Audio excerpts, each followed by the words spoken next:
प्यारे बच्चों, आपका दिन मंगलमय हो। अगर आप नए हैं तो चैनल को सब्सक्राइब कर लें। आज हम करेंगे अगला अध्याय जिसका नाम है सर्वे भवन्तु सुखिनः, यानी कि सभी सुखी हों, सबका कल्याण हो।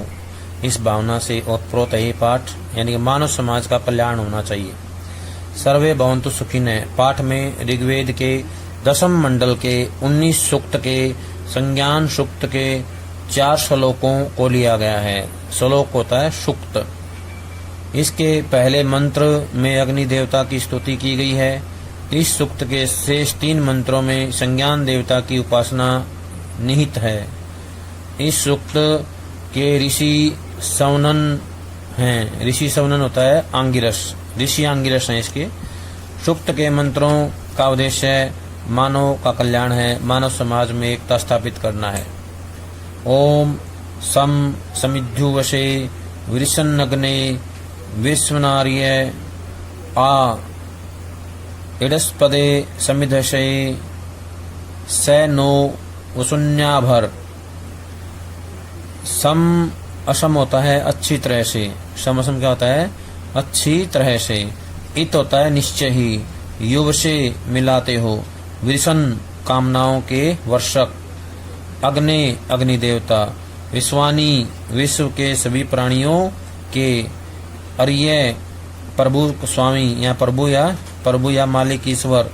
आ अच्छी, जैसे ना विश्वानर्य, विश्वानी होता है विश्वानी अर्य है, यानी सभी प्राणियों, विश्व के सभी प्राणियों के प्रभु।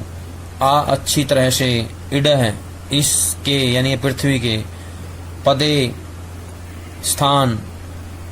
इधय से प्रदीप्त। स वह। न हमें। वसुनी धन। आभार प्रदान करो।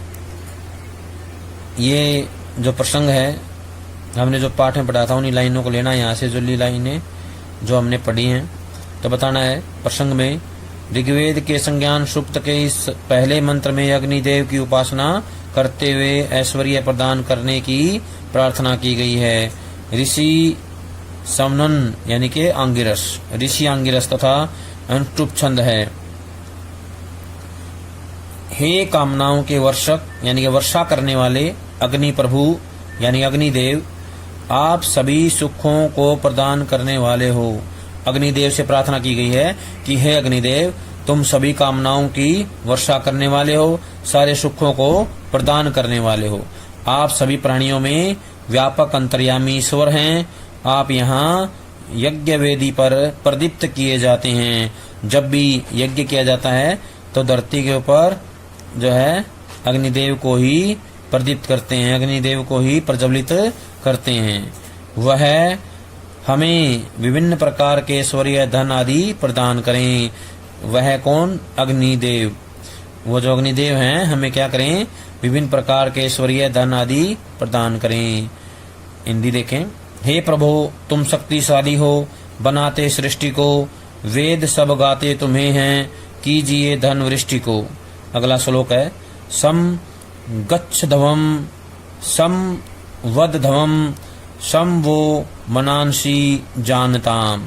देवा भागम यथा पूर्वे संजानाना मुपाश्यते। सम होता है साथ साथ मिलकर। गच्छध्वम होता है चलो। सम साथ मिलकर।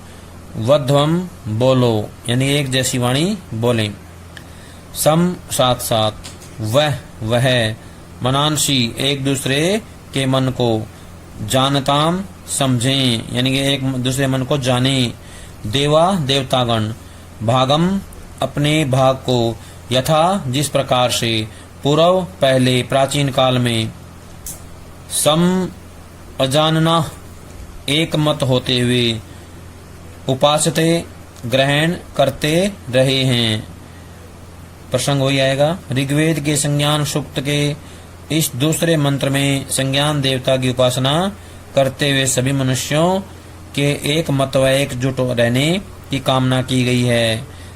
सरलार्थ में लिखेंगे हे स्तुतिकारो, यानी वंदना करने वालों, जिस प्रकार प्राचीन काल में देवतागण एक मत होकर एक साथ रहकर अपने अपने यज्ञ भाग को ग्रहण करते रहे हैं, उसी प्रकार तुम भी साथ साथ मिलकर चलो, साथ साथ मिलकर बोलो, तुम एक दूसरे के मन को समझो, इसी से क्या होगा, कल्याण होगा, भला होगा। साथ साथ मिलकर चलने मतलब होता है उन्नति के मार्ग पर आगे बढ़ना, साथ चलना। बोलने का मतलब होता है तुम्हारे विचार एक जैसे हों, मतभेद नहीं होना चाहिए। और तुम एक दूसरे के मन को जानो का मतलब होता है तुम्हारे बीच में कोई मतभेद न हो, एक दूसरे के मन की बातों को समझने वाले बन जाओ। हिंदी में अनुवाद इस श्लोक का, प्रेम से मिलकर चलो, बोलो सभी ज्ञानी बनो, निज पूर्वजों की भांति तुम कर्तव्य के मानी बनो।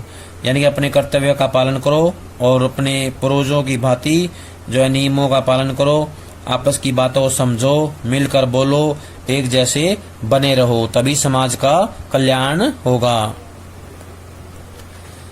समानो मंत्र समिति ही समानी समानम मनः सह चित्त में साम समानम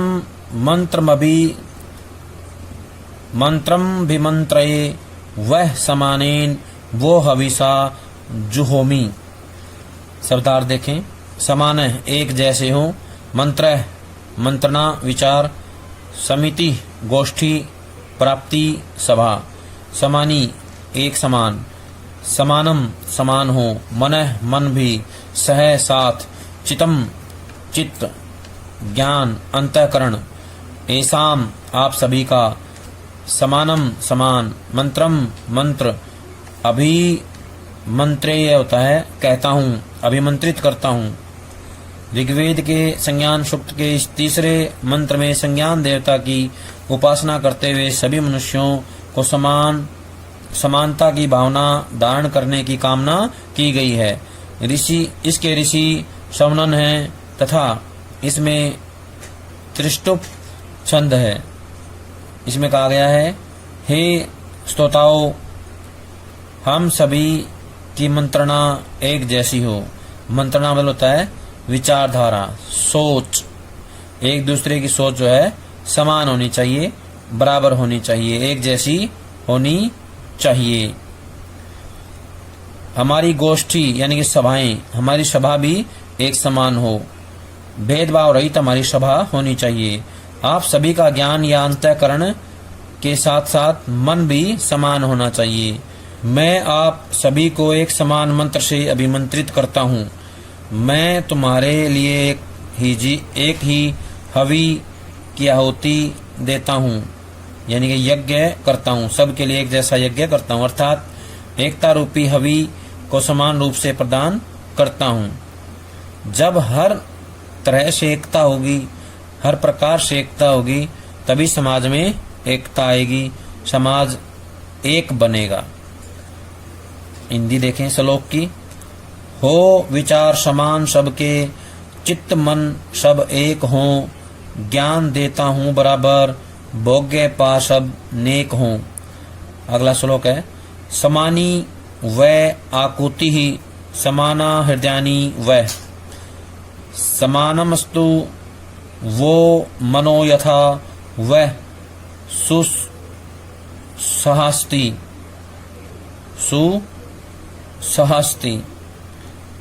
समानी होता है समान हो, वह जो, आकुति संकल्प वचन, समाना समान, हृदयानी हृदय, वह या जो, समानम समान, अस्तु हो, वह या जो, मनः मन, वह जो, सु ऐसह संगठन शोभन सहभाव, अस्ति हो सके।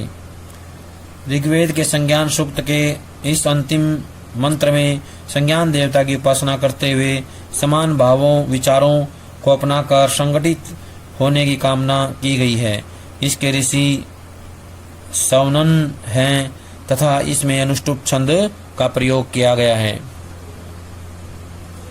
हे श्रोताओं, आप सभी के संकल्प या वचन एक समान हो, आपके हृदय भी एक समान हो, यानी कि हृदय में जो भाव आते हैं, विचार आते हैं, वो एक समान हो, आप सभी के मन भी समान हो। जिस प्रकार आपका सुंदर संगठन होता है, वैसे ही आप सभी सुसंगठित हो जाओ, यानी कि एक संगठन बन जाओ। हिंदी में अनुवाद है, हो सभी के दिल तथा संकल्प अविरोधी सदा, मन भरे हों प्रेम से जिससे बढ़े सुख संपदा, यानी कि सुख संपदा बढ़ाने के लिए संगठन में रहना बहुत जरूरी है। प्यारे बच्चों, आज जो काम करवाया प्यारे गया बच्चों, है, सभी ये था इसको हमारा अच्छे पाठ। समझ करके कॉपी में इसको लिखकर सभी याद अच्छे से करें। पढ़ेंगे, सभी का सुनेंगे, याद बहुत बहुत करेंगे। धन्यवाद।